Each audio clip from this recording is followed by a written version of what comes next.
we start with the questions about the bands, and I want to, for me, is the best question we have to ask you. Mhm. Talk about your current health status. How you doing with the dealing with the cancer and that fighting? Mm. I'm doing good, man. I'm right now. I'm touring in Europe. I'm actually in the Netherlands right now with Avantasia. We're going to play tonight, and I'm doing good. I'm great. The last checks I had look good, and I'm still fighting cancer. I'll probably will for the rest of my life, but I feel good. And if I didn't feel good, I wouldn't be here. So I'm happy. I'm happy just to be around and still being able to pull it off and rock with the crowds. So I'm good. Feel good. We are happy to hear that. We hope you get well soon. We are very fans of you, and we wish you the best, man. Yeah, thank you a lot. Thanks a lot, man. I'm looking very much forward to go to Brazil for the first time with Pretty Mates, so it's going to be great. Yeah, And how are absolutely. your expectations for the first time in Brazil? Big, big, very big. I mean, I'm the only one who's been there. I think I don't think any of the other guys ever been there, but I've been there with Avantasia a couple of times, and the first time I was there, I was blown away by the how loud you were and the great reception and how the party mood and emotional too. So I've told the other guys, man, you're going to be blown away.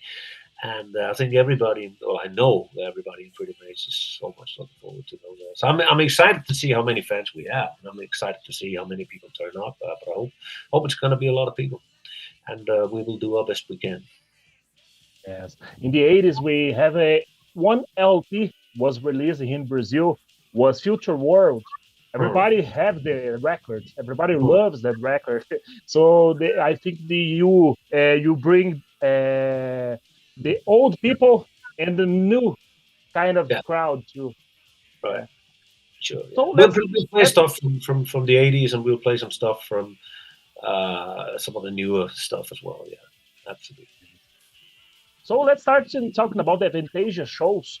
You sing songs that you didn't originally record, such as Scarecrow. Yeah. What is like this challenge of singing songs that were recorded by other singers? Is there any songs or any singers you haven't recorded that you have particular challenge to sing or not? No, I mean the only one I've actually covered the most, I think, has been Jon Lander. Who sang the skit. That's his signature song, actually. And to begin with, first time I joined, Jon was not a part of the tour, and he's not a part of the tour now.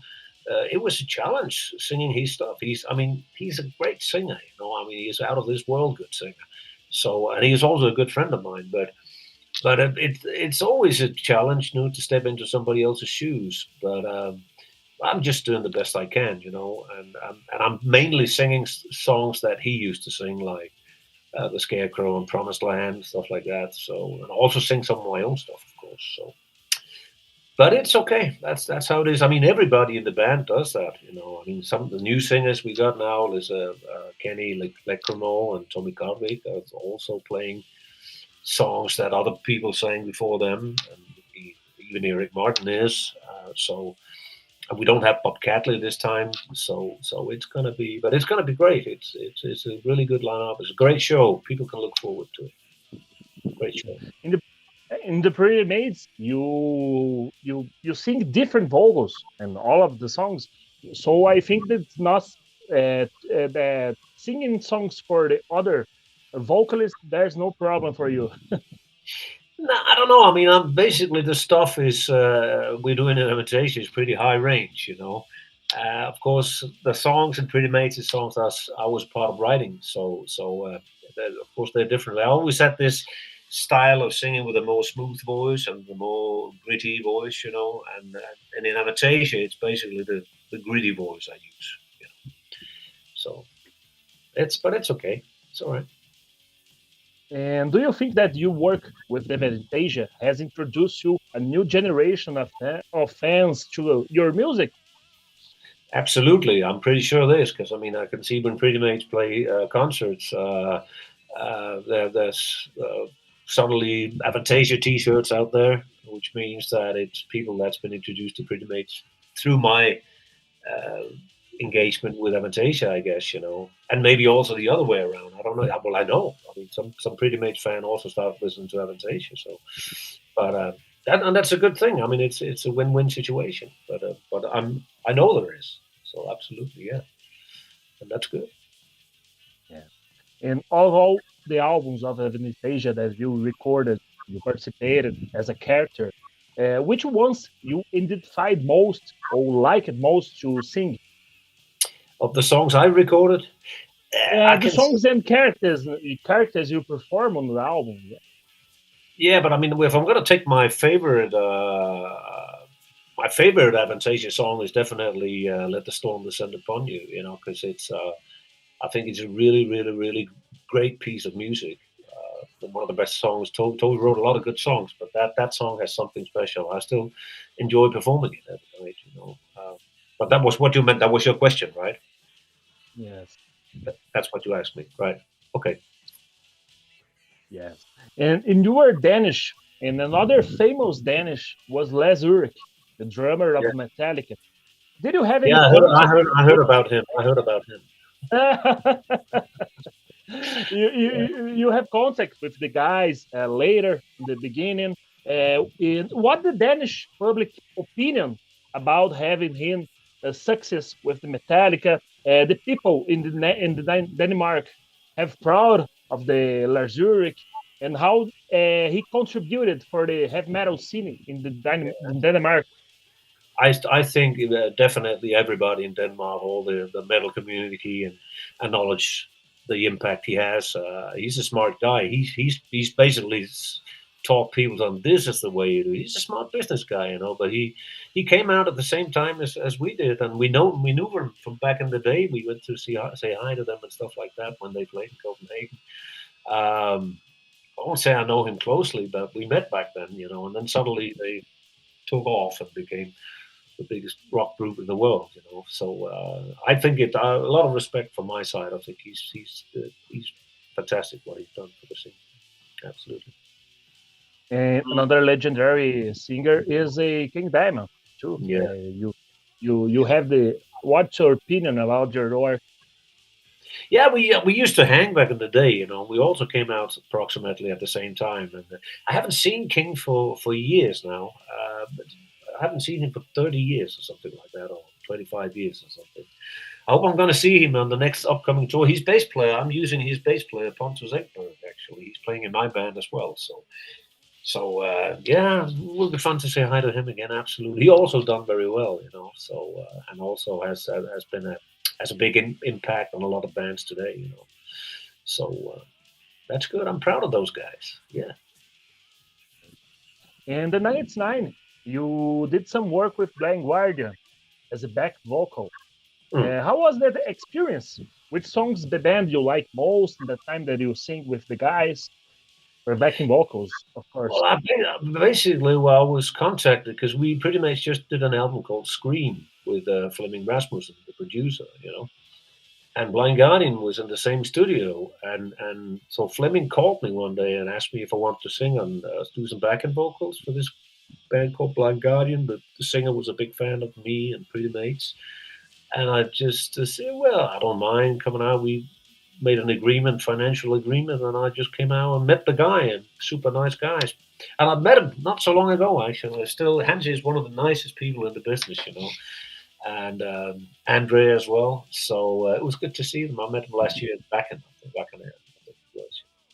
I think it was good music. It was good. I still like the song "Imaginations from the Other Side." Man, I think it's a great song, and I'm happy they got successful. Sure, but they grew up with and they grew up with Pretty Mates, and I think he said to me back then that my vocal style was what inspired him. So it was good fun. Super nice guys. And let's also talk about your solo career. You have been recorded several great albums in the row, in the sequence. What motivates you to record that albums? All the three albums are great albums. What's your motivation for it? motivation was actually because I thought, and this is the truth, I thought I was going to die 5 years ago, right? But I got my voice back, yeah, because it's incurable cancer I had. I still have that diagnosis. But anyway, but that was basically my way out of not just sitting around feeling sorry for myself. It was my way was to write music. Yeah, but it was, as I said, it was like my music was my way out of a bad situation, and I said instead of sitting back home doing nothing and being worried and not feeling sorry for myself, I had all these ideas. And I used to wrote a lot on piano and stuff, more kind of pop songs, kind of than what I normally do. And so I had all these ideas, I just basically decided, and Chris Laney, who producer of the album, he said, "Well, just send your ideas, and I'll do a quick demo of them." And so what we did was that we actually did a quick wrote the song, it was completed. He did a quick demo of it, and I went to the studio and recorded it. And before we actually recorded the rest of the instrumentation, the first thing we did was record all the vocals. So in case I was going to die, that's seriously how I felt. So it's yeah, sounds a little weird, but it's the truth. And we followed the same thing on all three albums because you never know what's going to hit you. So, but it was a good therapy for me to get out of a very bad situation. And as you also can hear on the albums that the lyrics are way more personal than anything I've done in the past. So it was good for me to do that. And but yeah, it's a lot of stuff doing 3 albums in 3 years. I mean, not many bands are doing that these days, but and a Nordic Union album on top actually. So it was good. I'm happy I did it. I'm very, very, very proud of all 3 albums. I think there's a lot of good songs on it. It's very good albums. Yeah. And will we have any possibility for a new album from Pretty Mates with the return? Right now, I mean, a new album wasn't really a part of what we talked about, but now we are talking about recording some. We haven't written anything yet, but we're talking about writing some music and record it. But right now, I want to do a solo album first because I got 12 songs ready to go. That's already written, and I just didn't do anything last year or haven't done anything yet. I wrote a little, but they're ready to go. I just need to write some lyrics, and then I'm ready to record it. So. That is definitely, I assume, going to happen. And then we're talking about writing some new stuff, me and Kenny. And let's see, but I can't give you any release date or anything like that. I don't even know if we're going to do it, but we're talking about it, seriously. And talking about the past, the Jump the Gun album was produced by Deep Purple bassist Roger Glover, right? What was like to work with him? How was the making process for the album? Because we know that Deep Purple in the Scandinavia are gods, are greater than Led Zeppelin or Black Sabbath. It was totally surreal. The thing is that we toured with Deep Purple in '87 when we opened up for Deep Purple on the House of Blue Lights tour. And so there we got to know them, and then later on, their management became our co-management in America. And we met Roger, and he was a super nice guy, and we passed him a demo, and he was totally crazy about one song called "Savage Heart" on the album. He said this is going to be a huge hit, and blah blah blah. And from there on, we just decided. We made a deal with him. Of course, paid him record company paid him a lot of money to do it, but it was fantastic. He is one of the super nicest guys in this business, and he, to this day, I met him last year when we played in 2023. Actually, I met him with both in Argentina. I think they played the Monsters of Rock festival, and in Germany, and he's still a super nice guy. Great guy, funny as hell, and still he would still write to me or something like that. So he's a super nice guy. And Deep Purple is my old heroes. I mean, some of the greatest bands from the '70s. So cool. That's funny that I have interviewed some musicians from Sweden, Norway, Denmark. In Deep Purple was the biggest band ever. Everybody say that Made in Japan or Made in Europe was the best albums for all of them. That's I funny. mean, That's funny. I still think Made in Japan is one of the greatest live albums that exist. I mean, the fire, the chemistry on stage, and everything was fabulous, out of this world. But I'm a big fan of 70s music in general. I'm a big Black Sabbath fan as well, and Led Zeppelin fan. So those three bands are the three gods in my world. Yes. And talking about the first, not the first album, but the first that have a commercial success, Red Hot and Heavy. That's 3 years the distance from the second album, Future World. And at that time, 3 years not releasing an album is comparable. Why was there such a long delay in the time to release the Red Hot and Heavy and Future World? I think it was because I think when we did the Red Hot and Heavy album, that actually it was released in Scandinavia in October '84, and we were not touring with it until a year later when it was released in Europe. So, and we went on a long tour with Saxon in the fall of '85, but that was a year after the album actually came out.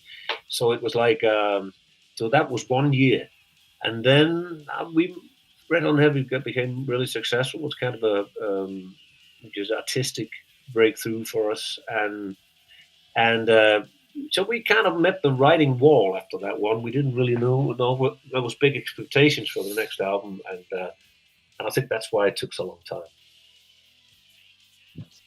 And we have to know that you guys are great in the Japan. You know the reason for the success in the country.